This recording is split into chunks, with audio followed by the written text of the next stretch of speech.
Hi hello నమస్తే welcome to signal TV. నిన్న match చూసి ఉంటారు. జీటీ హోమ్ గ్రౌండ్ అడ్వాంటేజ్ చాలా బాగా తీసుకున్నారు. వాళ్ళు ఇంతకుముందు మ్యాచ్ ఓడిపోయి వస్తున్నారు కాబట్టి ఎంఐ మ్యాచ్ బాగా ఆడారు. ఎంఐ బ్యాటింగ్ నెక్స్ట్ మాట్లాడదాం. ఫస్ట్ జీటీ గురించి మాట్లాడదాం. జీటీ ఫస్ట్ టాస్ ఓడిపోయినా సరే మ్యాచ్ గెలవడానికి మస్తు సాయి సుదర్శన్ బాగా ఆడిండు. బట్లర్ సూపర్ మంచిగా ఆడారు. గిల్ కూడా మంచి స్టార్ట్ ఇచ్చిండు. పవర్ ప్లేలో 60+ రన్స్ కొట్టారు. పవర్ ప్లే మంచిగా తీసుకొచ్చారు. మ్యాచ్ స్కోర్ 2 ఆ గ్రౌండ్లో 170 యావరేజ్. అది బ్లాక్ సాయిల్స్ పిచ్. 170 180 వాళ్ళు స్టార్ట్ చేసినప్పుడు కూడా 180 వస్తే బాగుంటుందని అనుకున్నారు. కామెంటేటర్స్ కూడా అవే చెప్పారు. 196 కొట్టి మంచి టాప్లో ఉన్నారు వాళ్ళు. బౌలింగ్ ఇంకా బాగుంది వాళ్ళది. బౌలింగ్లో మంచిగా వచ్చారు. ఎంఐ ఫీల్డింగ్లో చాలా మైనస్ చేసింది. ఫీల్డింగ్ అనుకుంటే బౌలింగ్లో ఇంకా మైనస్. బౌలింగ్ ఫీల్డింగ్లో రన్స్ చాలా ఒక 40 రన్స్ ఐ థింక్ ఎక్స్ట్రా ఇచ్చారు. వైడ్ 4లు మస్తు రన్స్ ఇచ్చారు. వాళ్ళకి 200 నియర్లీ 200 రావడానికి ఎంఐలో ఫీల్డింగ్ చాలా మైనస్ అయింది. ఎంఐ బ్యాటింగ్ విషయానికి వస్తే ఎంఐ బ్యాటింగ్ అంత బాగాలేదు. రోహిత్ శర్మ ఫస్ట్ ఓవర్లో 2 4లు కొట్టిండు. సిరాజ్ మియా డిఎస్పీ అవుట్ చేసిండు అమ్మటే. నెక్స్ట్ తిలక్ వర్మ అంత కనెక్ట్ కాలే. ఆడిండు అగ్రెసివ్గా ఫస్ట్ ఓవర్ ఆడిండు. రబాడాని మంచిగా కొట్టిండు 6 4 4 అట్లా. కానీ ఆ నెక్స్ట్ తర్వాత ఇక కనెక్ట్ కాలేదు. తిలక్ వర్మ రన్నే బాల్ ఆడే సిచ్యువేషన్ 35 బాల్స్కి 38 అలా ఉంది అంతే స్కోర్. అందులో సూర్యకుమార్ యాదవ్ ఓకే చాలా బాగా ఆడిండు. కానీ సూర్యకుమార్ యాదవ్ ఉంటే ఎంఐ గెలిచే ఛాన్సెస్ చాలా ఎక్కువ ఉండేవి. హార్దిక్ పాండ్యా నెక్స్ట్ బ్యాటింగ్ రావడం. హార్దిక్ పాండ్యా కంటే ముందు ఒక మన ఇండియన్ ప్లేయర్ సంథింగ్ కొత్త ప్లేయర్ వచ్చిండు, నేమ్ అంత గుర్తులేదు. మంచి 6 హిట్టింగ్ ఎబిలిటీ ఉన్న ప్లేయరేనంట. అతను కూడా ఆడతాడని చెప్పి ఇచ్చారు ఛాన్స్. ఇంపాక్ట్ ప్లేయర్గా దింపారు కానీ అంత కనెక్ట్ కాలేదు. మిస్ టైం అయ్యి క్యాచ్ పోయింది, అవుట్ అయింది. నెక్స్ట్ హార్దిక్ పాండ్యా వచ్చిండు. హార్దిక్ పాండ్యా గేమ్ ప్లే అది కాదు. హిట్టింగ్ జోన్లో ఉంటే కొడతాడు లేదా డాట్లు. అదే ఛాంపియన్స్ ట్రోఫీ నుంచి చూస్తూనే ఉన్నాం మనం. కొడితే 4 6 లేదా డాట్లు అదే జరుగుతుంది. నిన్న అదే జరిగింది. ఐ థింక్ 18 బాల్స్లో 11 రన్స్ ఏమో కొట్టిండు. సూర్యకుమార్ యాదవ్ మీద చాలా ప్రెషర్ పడింది. సూర్యకుమార్ యాదవ్ నియర్లీ 200 స్ట్రైక్ రేట్తో మంచిగా ఆడుతుండు. 46 or 45+ కొట్టిండు. హార్దిక్ పాండ్యా వచ్చాక సూర్యకుమార్ యాదవ్ కూడా రన్స్ రాలేదు. సింగిల్స్ చాలా తక్కువ వచ్చినాయి.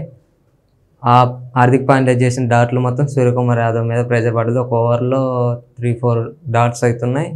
అక్కడ నియర్లీ రన్ రేట్ 15-14 నడుస్తున్నప్పుడు ఓవర్కి 6-5 వస్తున్నాయి. ఆ ప్రెషర్ మొత్తం సూర్యకుమార్ యాదవ్ మీద పట్టడం వల్ల ఒక రాంగ్ షాట్ ఆడండి. సూర్యకుమార్ యాదవ్ కూడా అవుట్ అయ్యిండు. కొలాప్స్ మొత్తం ఇంకా వచ్చారు మన వాళ్ళు. జస్ట్ ప్రాక్టీస్ చేసినట్టు శాంట్నరు వీళ్ళు, నమందీరు, శాంట్నరు, చాహర్ వీళ్ళు అయిపోయింది, ఓడిపోయారు. జీటీ మాత్రం బౌలింగ్లో సూపర్, బ్యాటింగ్లో ఇంకా సూపర్. మధ్యలో హార్దిక్ పాండ్యాకి సాయి కిషోర్కి చిన్న క్లాష్ అయింది. కానీ మ్యాచ్ తర్వాత మళ్ళీ ఇద్దరు హగ్ చేసుకున్నారు, స్మైల్ ఇచ్చారు. సాయి కిషోర్ కూడా చెప్పిండు మ్యాచ్ అయిపోయిన తర్వాత, హార్దిక్ పాండ్యా నాకు మంచి ఫ్రెండ్, కానీ గ్రౌండ్లోకి వస్తే ఆయన నాకు అపోనెంట్, నేను ఆయనకు అపోనెంట్, బయట మేము మంచిగా ఉంటాం అంతే తప్ప ఆడ ఏం పెద్ద గొడవ ఏం లేదని చెప్పి ఆయన చేసిండు. అయిపోయింది. ఇది GT versus MI. Next match చూసుకుందాం. ఇప్పటి వరకు నేను చెప్పింది మీకు నచ్చితే లైక్, షేర్, సబ్స్క్రైబ్ చేయండి. ఎందుకంటే నాకు కొంచెం బూస్ట్ లాగా ఉంటుంది. ఏ టెన్షన్ లేకుండా ఫ్రీగా చెప్పడానికి నాకు ఒక ఆపర్చునిటీ వచ్చినట్టు, నేను యూజ్ చేసుకోవడానికి, గ్రాంబుల్ చేసుకోవడానికి నాకు ఛాన్స్ ఉంటుంది. కాబట్టి లైక్, షేర్, సబ్స్క్రైబ్ చేయండి. టాపిక్లోకి వచ్చేస్తే నెక్స్ట్ మ్యాచ్ ఈరోజు afternoon match SRH versus Delhi. Last match SRH ఓడిపోయింది. ఢిల్లీ మంచి ఫామ్లో ఉన్నారు. ఇంకా కేఎల్ రాహుల్ కూడా యాడ్ అయ్యింది ఈరోజు.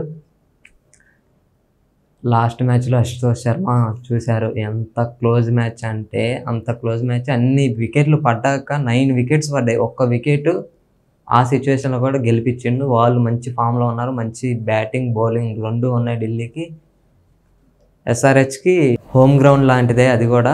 ఢిల్లీకి హోమ్ గ్రౌండ్ అయినా సరే బయటకు వచ్చి ఆడుతున్నట్టే ఉంటుంది. ఎందుకంటే అక్కడ లోకల్ బాయ్ ఉన్నాడు, నితీష్ కుమార్ రెడ్డి.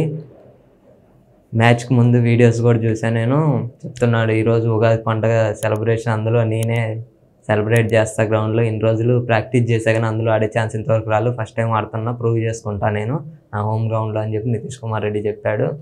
మన వాళ్ళు ఓడిపోయి ఉన్నారు కాబట్టి ఇంకా మంచి బ్యాటింగ్ చేస్తారు. అది బ్యాటింగ్ పిచ్ మొన్న చూసినాం ఢిల్లీ వర్సెస్ ఎల్ఎస్జీలో చూసాం మనం. మంచి బ్యాటింగ్ పిచ్, 200+ స్కోర్ వచ్చింది. అందులో ఎస్ఆర్హెచ్ బ్యాటర్స్ దాన్ని యూజ్ చేసుకుంటే ఈరోజు పక్కా 240, 220 వచ్చే ఛాన్సెస్ చాలా ఎక్కువ ఉన్నాయి. బౌలింగ్ నాకు తెలిసి ఇంప్రూవ్ చేసుకొని ఉంటారని నేను అనుకుంటున్నా. ఎస్ఆర్హెచ్ అక్కడ లోకల్ బాయ్స్ ఉన్నారు కాబట్టి మంచిగా యూజ్ చేసుకొని దాన్ని గ్రాంబుల్ చేసుకుంటే ఎస్ఆర్హెచ్ గెలిచే ఛాన్సెస్ ఎక్కువ ఉన్నాయి. ఢిల్లీ విషయానికి వస్తే వాళ్ళకి హోమ్ గ్రౌండ్ అదే వైజాగ్, వాళ్ళకి మంచి అలవాటు ఉంది. అప్పుడు మ్యాచ్ అయిపోయిన నుంచి అక్కడే ప్రాక్టీస్ చేస్తారు కాబట్టి పిచ్ తెలుసు. వాళ్ళు స్పిన్ బౌలింగ్ తీసుకోవాలా, ఫేసర్ని తీసుకోవాలా అంతా ప్రిపేర్ అయ్యి ఉంటారు కాబట్టి వాళ్ళు ఈరోజు ఎలా పర్ఫామ్ చేస్తారు. ఎస్ఆర్హెచ్ ఓడిపోయి వస్తుంది కాబట్టి వాళ్ళు మంచి కంబ్యాక్ ఇవ్వాలనుకుంటారు కాబట్టి వాళ్ళ ముందు వీళ్ళు ఎలా ఫేస్ చేస్తారు అనేది ఈరోజు మ్యాచ్ చూడాలి. చాలా మంచి మ్యాచ్, ఆఫ్టర్నూన్ మ్యాచ్. చూద్దాం ఏం జరుగుతుందో. ఆ మ్యాచ్ అయిపోగానే next match evening match RR versus CSK. మొన్న ఒక మ్యాచ్ ఓడిపోయి ఉన్నారు లోకల్, అక్కడ చెన్నైలో ఓడిపోయి ఉన్నారు కాబట్టి వీళ్ళకి ఇంపార్టెంట్ మ్యాచ్ ఇప్పుడు గెలవాలి. ఆర్ఆర్ 2 ఓడిపోయారు, వాళ్ళు చాలా ఇంకా ఇంపార్టెంట్ వాళ్ళకి గెలవటానికి కాబట్టి చూడాలి. వాళ్ళు గౌహతి వాళ్ళకు హోమ్ గ్రౌండ్, అది ఈ రోజన్నా గెలుస్తారో లేదో. చెన్నైకి ఒక మైనస్ ఏంటంటే మొన్నే మ్యాచ్ ఆడారు, నిన్న ట్రావెల్ చేశారు, ఈరోజు మ్యాచ్ ఆడాలి. వాళ్ళకి ప్రాక్టీస్ చేసి అంత ఉండదు, ఆ పిచ్ గురించి కూడా అంత ప్రాక్టీస్ చేసి ఉండరు కాబట్టి అంత నాలెడ్జ్ కూడా ఉండదు కాబట్టి చాలా అడ్వాంటేజ్ ఆర్ఆర్కి ఉంది. సిఎస్కేని ఓడించడానికి ఒక అవకాశం ఆర్ఆర్కి వచ్చింది. నెక్స్ట్ వాళ్ళు పాయింట్స్ టేబుల్లో చాలా లోలో ఉన్నారు, కింద 10 అక్కడ ఉన్నారు కాబట్టి మ్యాచ్ గెలిస్తే 2 పాయింట్స్ వస్తాయి. నెట్ రన్ రేట్ కూడా చాలా బాగాలేదు వాళ్ళది. మంచిగా ఆడితే ఈ మ్యాచ్ కంబ్యాక్ చేసే ఛాన్సెస్ మంచిగా ఉంటాయి కాబట్టి చూడాలి ఎలా ఆడతారో. ఆర్ఆర్ మ్యాచ్ గెలిస్తే వాళ్ళకి పాయింట్స్ వస్తాయి, కొంచెం వాళ్ళకి పాజిటివ్ వైబ్స్ ఉంటాయి. నెక్స్ట్ మ్యాచ్కి కొంచెం మెంటల్కి కూడా ఫ్రీగా ఉంటారు. 3 మ్యాచ్లు లైన్ ఓడిపోయారంటే వాళ్ళు ప్లే ఆఫ్స్ పోవడం కూడా చాలా కష్టం అయింది, నాన్ స్టాప్ గెలవాల్సి వచ్చింది కాబట్టి ఈ మ్యాచ్ గెలవాలనుకుంటున్నా. అంతే సిఎస్కేకి వస్తే సిఎస్కే లాస్ట్ మ్యాచ్ ఓడిపోయారు. ఇది పోతే అంత బ్యాటింగ్ పిచ్ కాదు, బౌలింగ్ పిచ్ కాబట్టి వీళ్ళ దగ్గర మంచి స్పిన్నర్లు ఉన్నారు, అందులో స్పిన్ బాగుంటుందని ఇన్ఫర్మేషన్. నాకు తెలిసి ఈరోజు చెన్నై కూడా మంచి కంబ్యాక్ ఇస్తుంది. బ్యాటింగ్ కూడా మొన్న చాలా స్లోగా ఆడారు, ఈరోజు దాన్ని స్పీడ్గా ఆడి మంచిగా రన్ రేట్ కూడా మంచిగా మెయింటైన్ చేస్తారు అనుకుంటున్నా. ఐ థింక్ ఈరోజు ఆర్ఆర్ గెలవాలని నేను అనుకుంటున్నా, వాళ్ళకి ఇంపార్టెంట్ మ్యాచ్ కాబట్టి. Thank you.